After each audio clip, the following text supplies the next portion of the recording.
Y ay de él si el sol salía antes que Juan Knox estuviera de rodilla, clamándole a Dios por Escocia y diciéndole: dame a Escocia o me muero. Este hombre no temió a ningún poderío humano, pero tampoco a ningún poderío demoníaco, diabólico, porque él le temía tanto a Dios que él estaba en condiciones de enfrentar cualquier situación.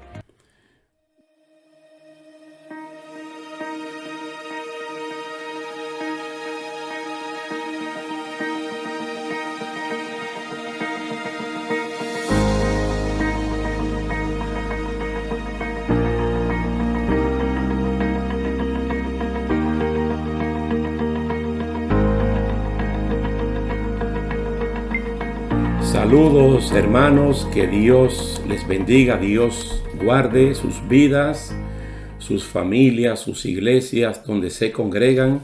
Es un placer una vez más estar aquí con ustedes para continuar en esta serie de estudios bíblicos, la Iglesia del Nuevo Testamento. No es detalle a detalle, pero las cosas principales, generales, básicas, fundamentales, la estamos viendo en esta serie. En un momento nos anclamos en el libro de los Hechos.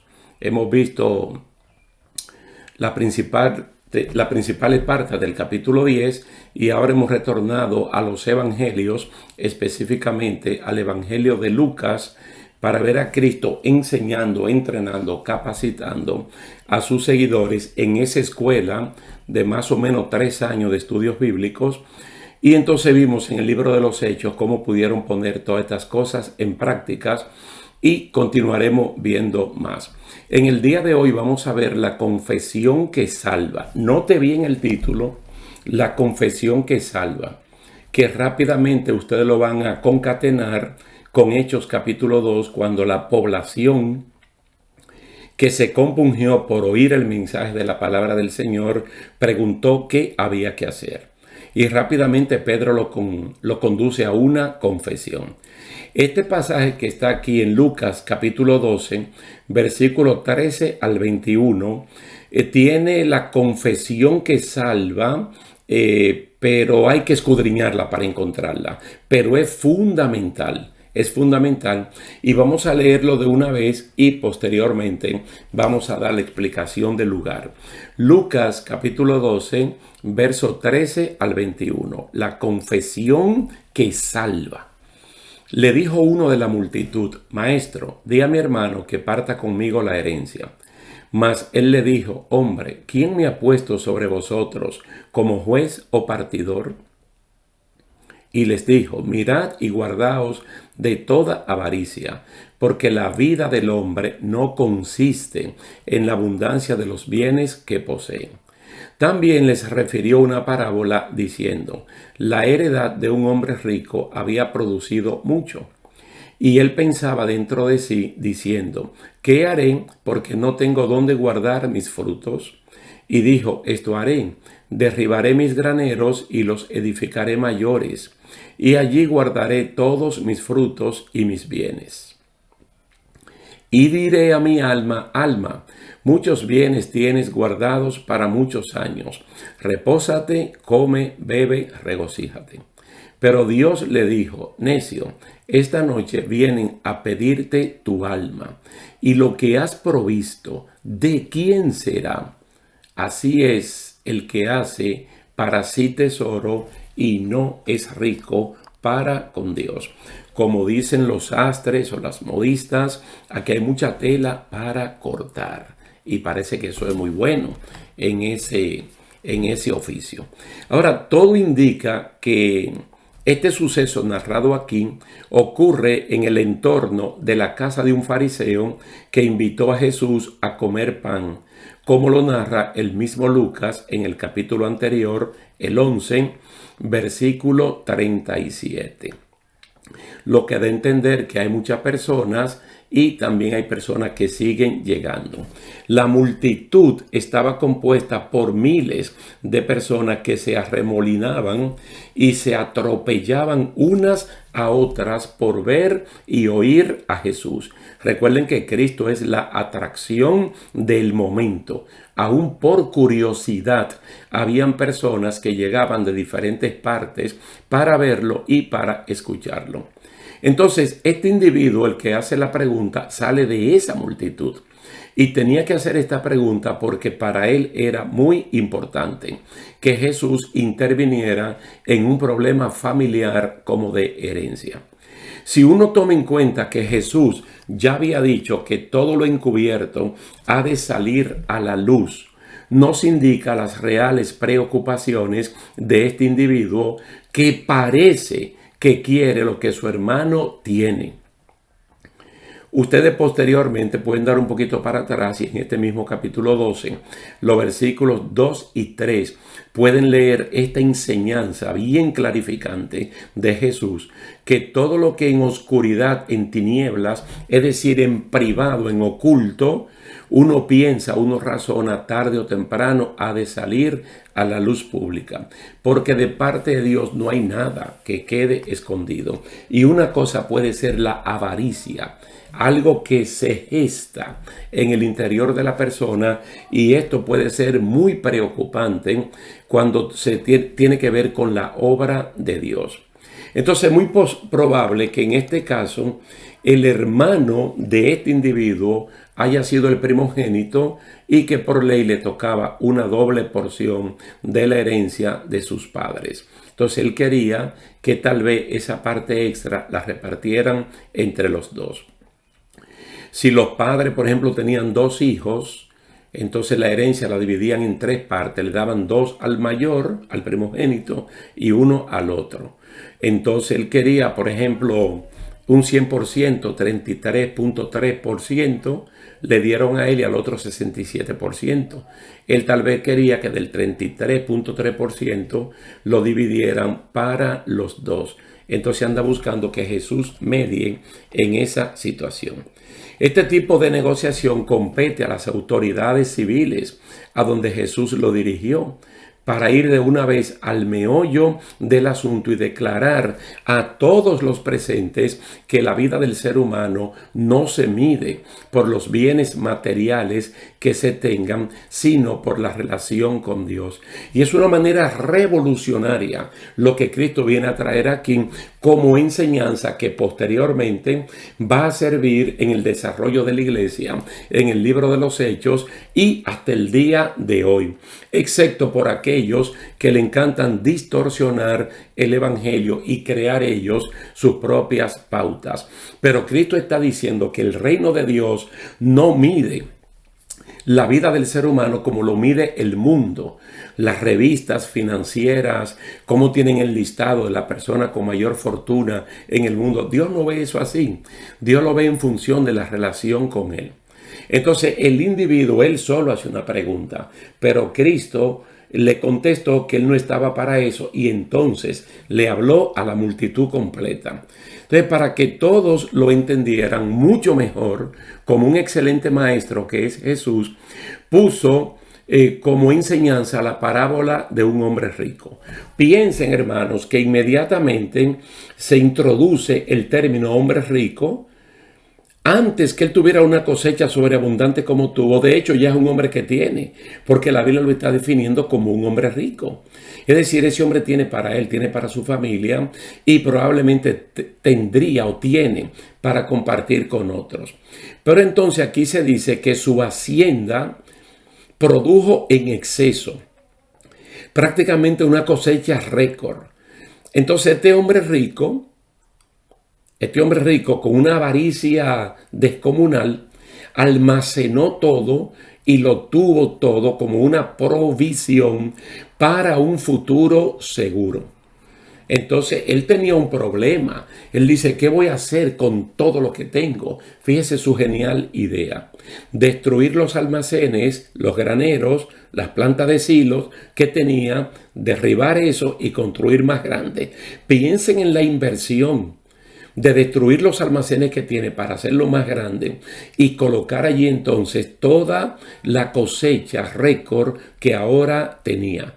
Piensen un momentito en las vacas gordas, como se menciona en el sueño de Faraón, que José le interpretó, de 7 años de superabundancia, de tanta abundancia que alcanzó para 7 años de abundancia y para los 7 años de escasez y para el tiempo en el cual la tierra volvió a fructificar. Más o menos así, para que tengan una idea.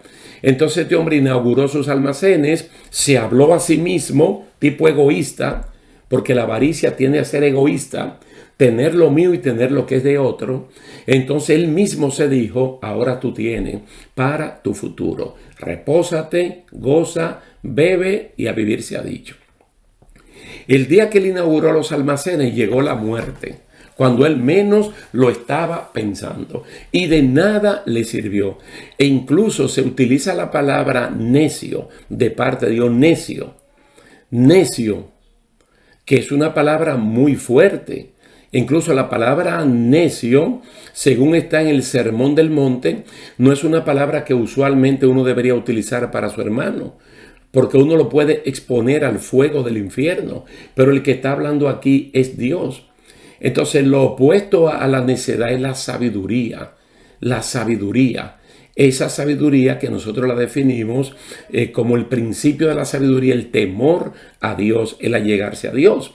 Entonces le llegó la muerte y lo que tenía no sirvió para nada. Entonces aquí queda claro que los bienes materiales son incapaces para librar de la muerte y también son incapaces para alcanzar la salvación. Se necesita una confesión de fe que realmente salva a la persona. Y a eso es que Jesús está enseñando en ese momento de Lucas capítulo 12, dando esa enseñanza que posteriormente nosotros comenzamos a ver su ejecución en estos ministros en Hechos capítulo 2.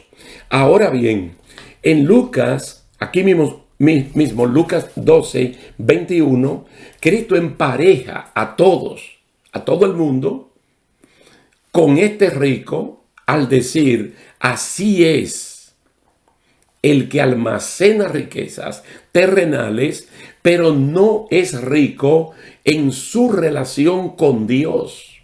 Es un necio. Es un tonto. Es una persona no inteligente, no sabia. Cuando todos deberíamos tener una relación con Dios, porque no es a Dios que le conviene, sino a nosotros. Aquí necio es un insensato que cree que el don de la salvación se obtiene con dinero y no por una confesión que salva y nos acerca a Dios. Cuando vimos el estudio de Hechos, capítulo 2, vimos a Pedro y a los 11 hablar a los compungidos de corazón que tenían que arrepentirse, lo que implica el reconocimiento de una condición caída, perdida e incapaz por uno mismo y la confesión de que Jesucristo es el único que puede salvarlo. Y se le promete que tiempos de refrigerios de parte de Dios vienen para las personas y que el Espíritu Santo mismo viene a morar en la persona creyente. Miren, Jesús habló de una riqueza en relación con Dios. Una riqueza en relación con Dios. Pero es una riqueza que se cultiva, que se aprecia, que se acumula. Como siempre hemos dicho que el Señor parte de cosas conocidas para traer verdades espirituales. Uno sabe en el mundo material lo que es ganar un dinero y tener capacidad para ir ahorrando, no gastarlo todo y acumular algo. Entonces, con un conocimiento de esto, Él nos lleva a una relación espiritual o a una verdad espiritual de cómo podemos ser ricos en Dios. Ricos en Dios. Pero esta riqueza hay que cultivarla, hay que apreciarla para que se acumule. Vamos a tomar un pasaje del Antiguo Testamento que está en el profeta Jeremías, capítulo 9, verso 23 y 24. Jeremías, capítulo 9, verso 23 y 24, donde nos dice lo siguiente, como un consejo. Pero no es Jeremías, es Dios. Así dijo Jehová. Es decir, así dice Dios. Así dice el Señor. Y Él va a decir algo que no le conviene a Él, sino a usted y a mí. No se alabe el sabio en su sabiduría, ni en su valentía se alabe el valiente, ni el rico se alabe en sus riquezas. Mas alábese en esto el que se hubiere de alabar. ¿En qué? En entenderme, en conocerme, que yo soy Jehová, que hago misericordia, juicio y justicia en la tierra. Por estas cosas quiero, dice Jehová. Oye, tal vez no te van a dar un premio en el mundo, donde dan los premios Nobel. No te van a dar un Oscar. No te van a dar un premio Pulitzer de periodismo, de cualquier cosa. Porque la sociedad humana así es que lo mide y está bien. Y entonces cuando mide la fortaleza, la riqueza, la valentía, hay premios. Mas sin embargo Dios está hablando de que uno tiene que alabarse en conocerlo, en entenderlo.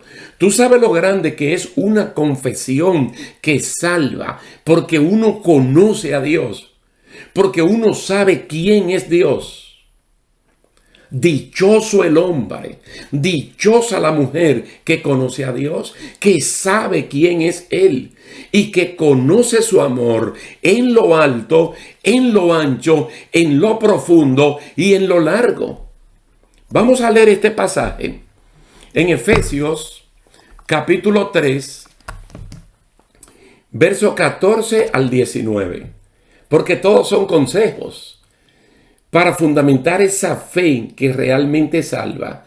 ¿Qué es lo que se va a predicar en el Nuevo Testamento? Específicamente en el libro de los Hechos, cuando ya Jesucristo se ha ido, cuando el Espíritu Santo vino, los empoderó y ellos comienzan a cumplir la misión, tal y como está en la Gran Comisión.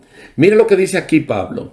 Por esta causa doblo mis rodillas ante el Padre de nuestro Señor Jesucristo, de quien toma nombre toda familia en los cielos y en la tierra, para que os dé conforme a las riquezas de su gloria el ser fortalecidos con poder en el hombre interior por su espíritu. ¿Tú quieres una riqueza más grande que esa? Una relación tan íntima, tan estrecha entre nosotros y Dios, siendo Dios tan grande, tan inmenso y nosotros tan pequeños. Dice Pablo, para que habite Cristo por la fe en vuestros corazones, a fin de que arraigados y cimentados en amor, seáis plenamente capaces de comprender con todos los santos cuál sea la anchura, la longitud, la profundidad y la altura, y de conocer el amor de Cristo que excede a todo conocimiento. Míralo ahí, que excede a todo conocimiento, por el cual te dan un título en la universidad, cum laude, magna cum laude, summa cum laude, un premio Nobel, lo que sea. Excede todo eso para que seáis llenos de toda la plenitud de Dios. El que está lleno de toda la plenitud de Dios es multimillonario espiritualmente. Tú te imaginas un Lázaro el mendigo. Un Lázaro el mendigo, mendigo para la humanidad y multimillonario para con Dios. De tal manera que el día que Lázaro el mendigo murió, una delegación de ángeles vino a buscar su alma para llevarla al lugar de reposo. Plenamente, la plenitud de Dios.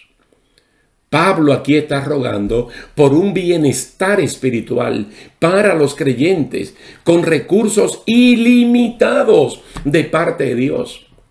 Riquezas espirituales abundantes que definen la vida del cristiano que ha hecho confesión de fe, una confesión que salva. No hemos visto un solo caso en el libro de los Hechos, cuando hay una persona que tiene que ser conducida al Señor Jesucristo, que los ministros, evangelistas, apóstoles de ese momento lo conduzcan por otra vía que no sea confesar a Jesucristo como Señor y Salvador.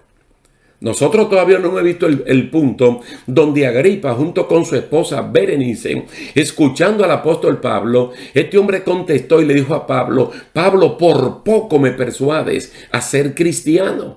Y Pablo le contestó: porque no es por poco y por mucho, es que en el nombre de Jesucristo es que la gente tiene que creer. Pero aquí Pablo está hablando de riquezas. Riquezas que en el día de hoy son menospreciadas, porque desafortunadamente en este siglo XXI en la iglesia pueden penetrar doctrinas, como le dijo Pablo a los hermanos en Galacia, personas que distorsionan el único evangelio, porque no hay dos ni tres, el evangelio es uno solo. Pero hay hombres perversos, hay mujeres perversas que dañan este asunto y no fomentan las relaciones espirituales para con Dios. Miren este pasaje tan hermoso, que es uno de mis favoritos, en Filipenses capítulo 4, verso 19. Mi Dios, dice Pablo a los hermanos filipenses, suplirá todo lo que os falta conforme a sus riquezas en gloria en Cristo Jesús. ¿Ustedes saben cuál es el trasfondo de este? Una gran necesidad que Pablo tenía. Y los hermanos filipenses la suplieron. Y Pablo le dijo: esto tal vez llegó un poquito tarde, pero estén tranquilos porque yo he sido entrenado de parte de Dios para administrar lo poco y administrar lo mucho. Ese es el texto de Filipenses 4:13. Todo lo puedo en Cristo que me fortalece. El todo es no teniendo nada y el todo es teniéndolo todo. El creyente que ha confesado a Cristo tiene capacidad para administrar cuando no tiene nada y para administrar cuando lo tiene todo. Entonces él dice: Dios con su riqueza en gloria suple todo lo que haga falta.